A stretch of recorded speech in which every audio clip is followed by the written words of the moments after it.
I think as we did before, define what you do at Sky. First, Alessandro. Yeah, first of all, thanks for having me. I'm Alessandro. I'm fortunate to run operation at Sky, which means the entire supply chain from outside broadcast, in-house media operation to, indeed, styling and makeup for sports, news, continental Europe. That means a couple of channels, 24/7, 10 in Germany, 40,000 hours of live sports. So it's an engine. Matthieu? So Matthieu, I'm leading the sport experience at CANAL Plus and also the player experience since many years now. So for friends, but also for the whole group, because now we are in different continents, Africa, Asia, and Europe. And Ido?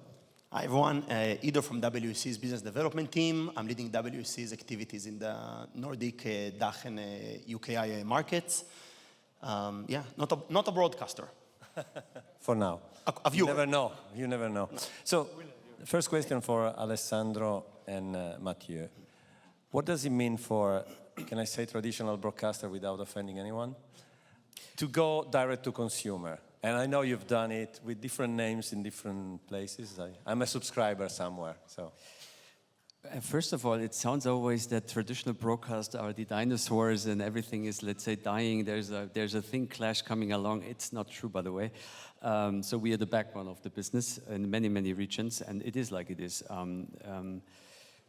So D2C, I mean, very simple. At the end of the day, for Sky in general, and I can speak, I think, for the entire Europe market, it is about content, meaningful content. It is about a fan experience, consumers and fans watching our product. It's about quality at the end of the day, and it's about scale and premium. It sounds simple. It is super complex in the back end. It is in the front end a lot of work, but this is where, and this is very important for us. Whenever our fans and customers will, let's say, get in touch with a Sky product, it needs to be perfect, and I know it's hard to say because we are not perfect. We have here and there some tweets. We are, I think at the end of the day, and this belongs probably to every traditional broadcasters, we are fighting too much against the TikToks of the world. We want to be always the same instead of, let's say, creating kind of this new and very rock-solid identity we have. And we are looking over beside, and I think one very, let's say, smart person, I think Doug Shapiro said it, at the end of the day, you will not win the game against TikTok, but you will win the game if you are producing meaningful content, which sticks, let's say, from an authenticity point of view, what you're delivering. And it is premium, it is exclusivity, and this is what we have. We have the range from going, let's say, a very, let's say, UHD, HDR, Dolby Atmos, Super Bowl every Saturday on our premium program to a very, let's say, tier 5, simple, let's say, produced clip. And this is what we have to offer. And this is where our strength sits from a traditional broadcaster point of view, because we go on every platform, and this is how, let's say, I personally describe D2C. And sorry, I go just one level deeper with Alessandro, and maybe also with Matthieu. I said going D2C. As a pay TV, you were extremely D2C, but I think when you, in Italy now, in Germany, wow, that step, in terms of direct-to-consumer marketing, was a different step. For example, many people told me there is no churn in real pay TV. It's more difficult to churn. in the other business, in the OTT business, churn is vibrant. Yes, it is. No, that's why I'm saying the strength is really in the proposition we can offer for our customers. That's why I think we are in a good position in this world of fragmentation at the end of the day, because we can offering everything really from a traditional, and we can't forget. We shall not forget. There are a lot of people out there. They're watching very traditional football matches. Yes, those people are living like Martin said. I mean, again. They don't want to have overlay graphics. They don't want to have replays, tons of replays. They don't want to have all the emu shots and whatsoever. They want to have a camera one which shows the match 90 minutes. Yes, and those customers is our bread and butter business, by the way. So you can always destroy this business model and say, well, it's crap, everything is turning, it's something different. I truly believe there's a hybrid existing, living still, and it will still live for a couple of years, maybe a decade, maybe more. But we have to cater everyone. So our offering is to accommodate the traditional, would say, sport fan and the younger generation. In a way, what we're doing on our platforms, with help of technology, obviously, but this is our mission, and this is our, let's say, existing of pay TV since ages, and it will be, let's say, the existing of pay TV for ages. Yeah, and Matthieu, if you can, well, first you can describe maybe what it meant for Canal Plus going direct to consumer OTT, and you did it, the name, etc. I think I completely agree with Alessandro. It's not just owning the customer, not just owning the content, but it's also about the experience you offer to your customers. At Canal Plus, and we are the same with Sky, we are producing content, we are distributing content, but we also aggregate content. That's one way we took a few years ago, and so now we have aggregation model with Netflix, Apple TV+, Paramount+, beIN Sports. So into the same bundle, you can access all this content. And let's just take the example of Apple TV+. In 2023, it was the first time ever they allow us to play the content directly into our app. We were the first into the world to have this kind of integration. So yeah, I think the D2C model is a hybrid model where you are producer, distributor, and also aggregator. And by the way, I mean, to Matthieu's point, at the end of the day, you don't have to be afraid about, let's say, getting into cooperation. And I think this is one of those success models where you can really see it with all, let's say, the cooperation we've done with DAZN, I mean, Netflix, other parts, Warner Brothers, but also with YouTube, how to, let's say, cooperate with YouTube, with all those platforms, as long you have the meaningful content. And whatever you don't have, bring it on your platform, that your customer sticks on your platform. So again, I want to hear, let's say, a little bit, let's say, by pushing, well, we are not that. It's the opposite. We are the platforms which are aggregating tons of content for every flavor of this population out there, and same Canal Plus. And just about the experience, it's not only experience into interactivity and everything. I just replied to your 4K HDR Atmos Dolby Vision. It's really important for our fans to have this quality in their experience, because as you said, they are in their sofa, they want just to enjoy the live, the premium game, and not to have interactivity for some of them just around. They have the last TV, the last soundbar, they want to enjoy it with the most immersive experience with this kind of format. And Ido, I know you're working/talking, because of your role, to a lot of broadcasters. What do you sense are their challenges beyond also what they will tell us? I think one of the things that we notice quite often, and it was also mentioned in the earlier sessions of the day, that it's basically like it's a constant challenge to be able to interact and engage better with the users and the fans, or I would even say that we should focus on the term fans rather than just users or just customers, because fans have a specific nuances that we need to be aware of always. And for example, now Alessandro and Matthieu, they mentioned the traditional football player that just want to watch the long form match without any special widgets and special engagement units involved there. Bob was mentioning all of the ways to interact with the younger fans. Also, I myself, as a basketball and NBA follower, everything is happening in the middle of the night. So I'm a different category of a fan from international audience that is going to watch mainly VOD stuff, right? So there are different narratives, or maybe focusing on the Israeli players that I like to follow or other players of interest. And what we see, that if I connect all of the different dots around from different organizations and the media and rights holders we work with, all of them are looking to be able to have and provide better access for more inventory and more content. Everyone is sharing the same challenge. How can we increase the average stream time or the average view time on our platform, right? How do we take, and Marta was mentioning it very rightfully before, currently people are watching the live games. So they watch it for 90 minutes, the game ends, and maybe then there is a UEFA or FIFA break, or you have the off season. How are we interacting with those fans, right? So you need to be able to provide the different hooks, be it activating archive content, generating other angles and narratives, because we need to be able to grow beyond the just live game. Still, the live game is the core. Nobody, I think, doubts that. But the need to be able to provide more faster, and I think Charlie also said it, Alessandro, on the SVG event, that we need to have so much content, because it's not that we just put a dump of million videos. We have different profiles of users and fans that we can serve each one of them with what they care about. And also, Bruno from CANAL was saying a while ago in one of our events, he said that not every type of potential customer is going to follow the specific customer profile for CANAL+. Some of them are going to be subscription holders. Some of them are going to be social media followers that at some point down the line we might be able to convert them. So we see that this demand for more fragmentation of content to suit the different platforms and the fans is quite growing.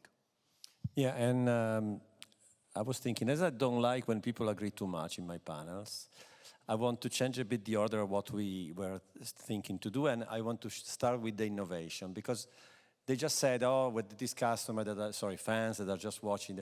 But it doesn't mean they don't innovate a lot, both of them. So can we start with the Sky video, and then Alessandro, let it play, and then you tell us what's it about.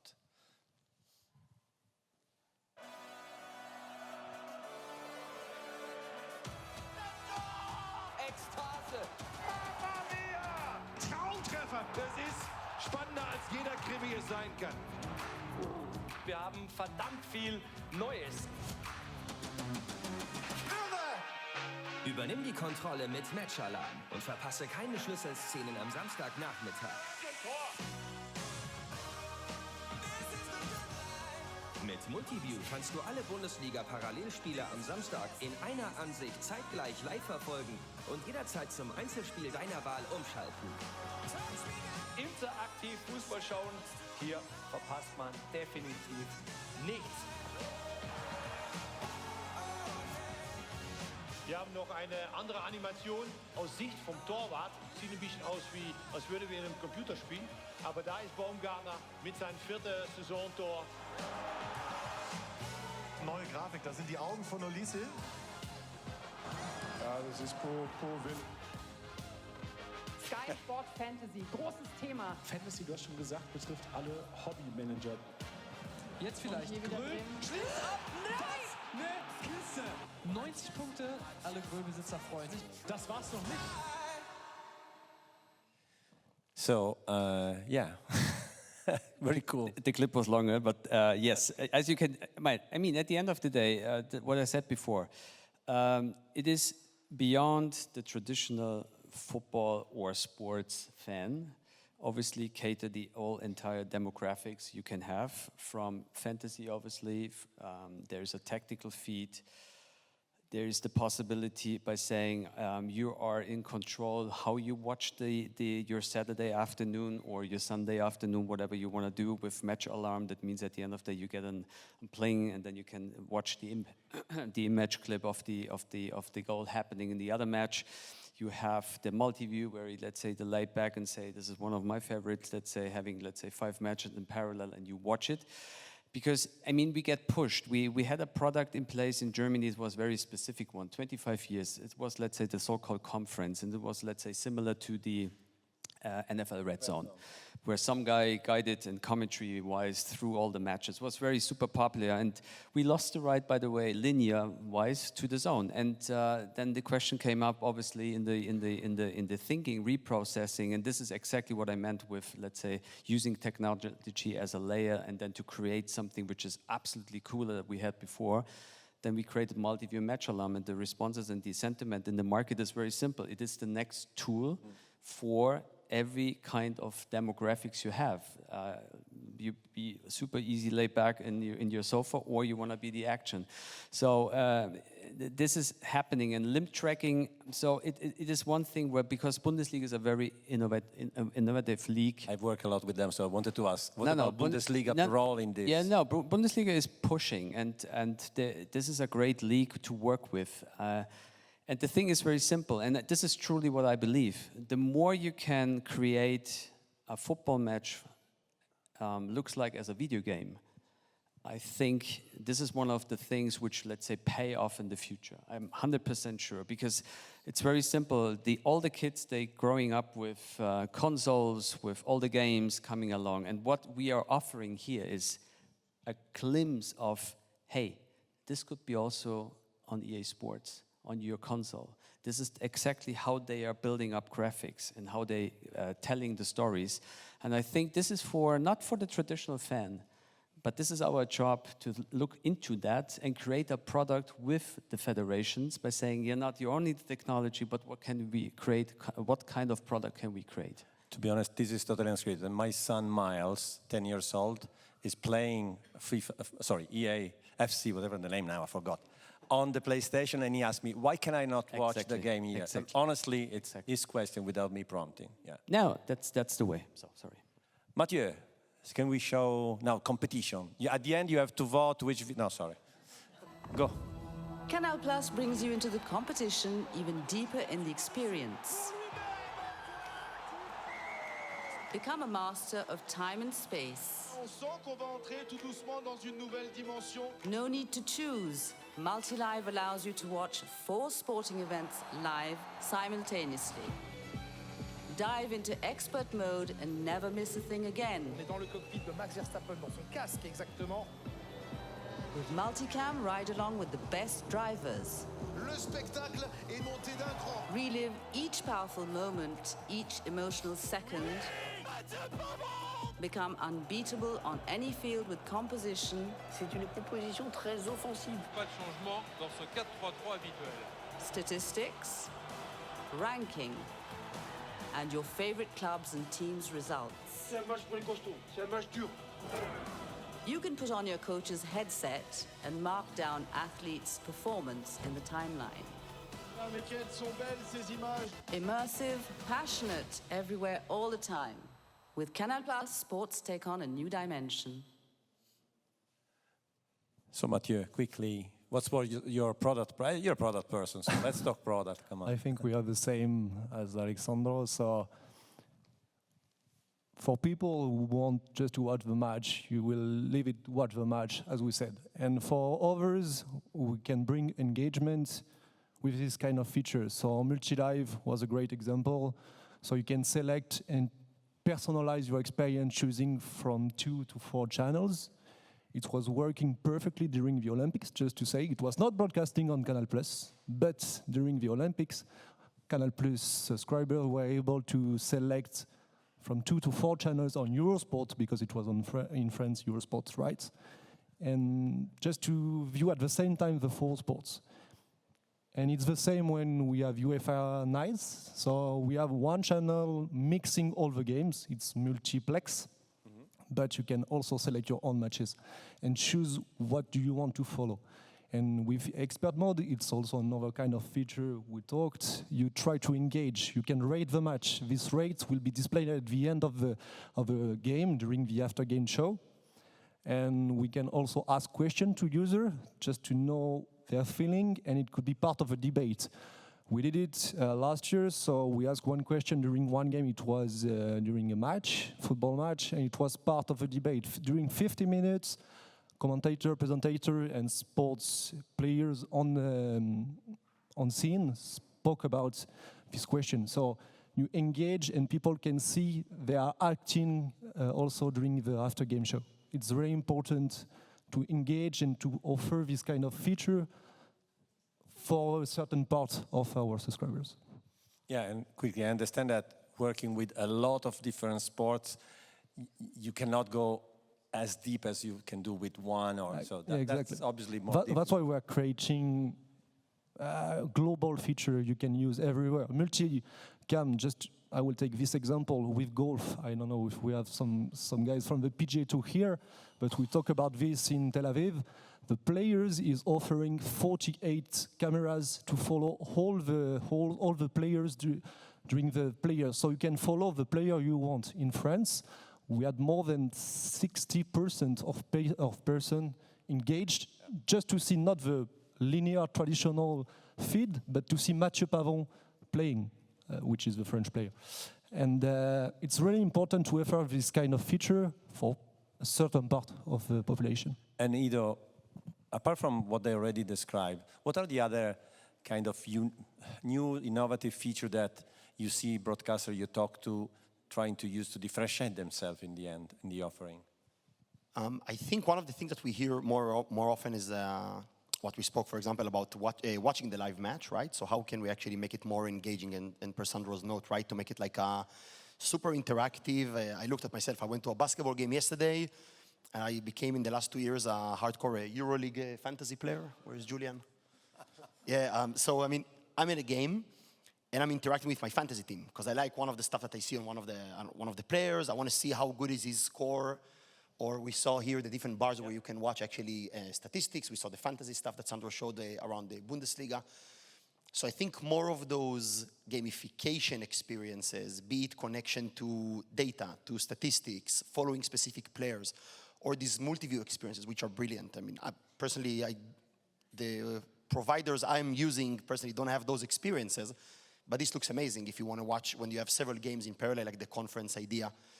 Phenomenal. So to be able to provide all of those values and those possibilities around it, we didn't mention it, I think, during the event today, but one of the things where we see also that these things are more interesting for is that also to be able to combat some of the pirate and illegal IPTV, right? People are usually getting access somehow to a stream, and then you have some front end that just has a stream, people can go and watch the live game. But when you can actually provide a good experience on the platform, that becomes one of the USPs. Now suddenly this is much, much harder to be able to replicate. So now you can actually offer an incentive. Why should you pay more money to have a proper subscription to a streaming platform rather than paying someone under the counter in some grocery shop to get an illegal setup box that has all of the streaming stuff? So this also becomes more popular. How can we be more fun and engaging and interactive with our fans? And there's also another layer that we also see, which is becoming more popular, quite commonly with Viaplay in the Nordics and in several other markets as well, to be able to provide kind of like a complementary platform in addition to the core streaming platform. Be it short-form clips, social media-like feeling, for the portfolio of the specific rights holder, with more video, more advertising. In some of the partners that we're working with that are having these kind of use cases, they can connect it with additional commercialization opportunities. For some of them, it's an existing service to the current customers, but just to provide with them with more content. Again, if not to stream it on the screen, because now they're in the train, so instead of them having it on Instagram, to provide some kind of a unique experience, similar to to echo what Bob said, right? To have a social media-like feeling, but on your own and operated platforms, you can activate them, collect data, and leverage all of those things. So this interactive world as a big title, I think, is a huge focus today for media organizations. And let me combine the last two things I wanted to talk for Julien in the same question. What's next in 2026, but also now you're global. So I can imagine global will be something you think about in 2026. So. For us, 26, it's about globalization, yes. We just bought MultiChoice and we finalized it in September, so we just double our number of subscribers. South Africa? Yeah, in South Africa. So now we are almost all across Africa. We are in Asia, we are in Europe with M7 Group, so more than 60 countries, more than 40 million subscribers. And it's part of our strategy. Our CEO said we are going to have 100 million in the coming years, and we want to compete with the US traditional broadcaster. But yeah, so it's part of our strategy is to have one platform and to put it everywhere with one unique brand, CANAL+, and deliver this experience to everyone, but also to take care of the local constraints. It's really important, especially in Africa. I don't know if you have been there, but they don't have 5G, they don't have 4G. It's not about 4K, Dolby Atmos, Dolby Vision. It's only about watching one game with a small percentage of data I have. So we need to think about the premium, but also premium with less data. It's really important for us. And Alessandro, what is the 2026 for Sky? And I don't know if you want to talk about RTL or what's happening. Yeah. But it's up to you. I would say It will be fun. 2 vertical streams, I would say. We will be acquired by RTL, most likely, if the, let's say, government or the authorities will greenlight the deal. So it's very simple. I mean, RTL, it's very familiar. Let's say everyone in this room is acquiring Sky Germany, the biggest pay TV platform in Germany. So very simple. This will be fun. It will be talking about, let's say, convergence and finding synergies. So this is the one vertical which I'm looking forward, how we can merge at the end of the day. Very, very powerhouse Sky Germany with 40,000 hours live sports compared to RTL, which, let's say, less live sports, but very, very strong in... Because, sorry, together I read you have 11.5 subscribers in Germany. In Germany. Which is a lot, and which is absolutely, from a business point of view, necessary to compete against, let's say, the global tech. Very simple. That's the German answer, the DACH answer for, let's say, against Netflix and the primes and so forth. So this is one thing, and the other thing is obviously working with my then old family, my existing family, obviously, because we are running platforms. And everything is happening because we are working on let's say on a consistent tech stack on global platforms in cloud with feature sets, and this is something we have to protect, obviously, at least for a couple of years or months at least, how we, let's say, get to the point that we merge entirely with RTL. So I think that's it. This sounds business as usual, but this is, let's say, obviously very complex, while pushing the product and producing, hopefully, great content and getting next steps in regards of gamification. As I said, I think it's the beginning of define a new area of how we produce sports content for not only younger demographics with technology. And this is where we really heavily push massively into that. Okay, we have time for one question, if there's any. Okay. I told you that the traditional broadcast is not fair. Too traditional. So there was too obvious. You were sorry, but the innovation you showed, you cannot play that game. No, Va that's bene. good. Grazie, Va bene, Alessandro, Matthieu, Ido.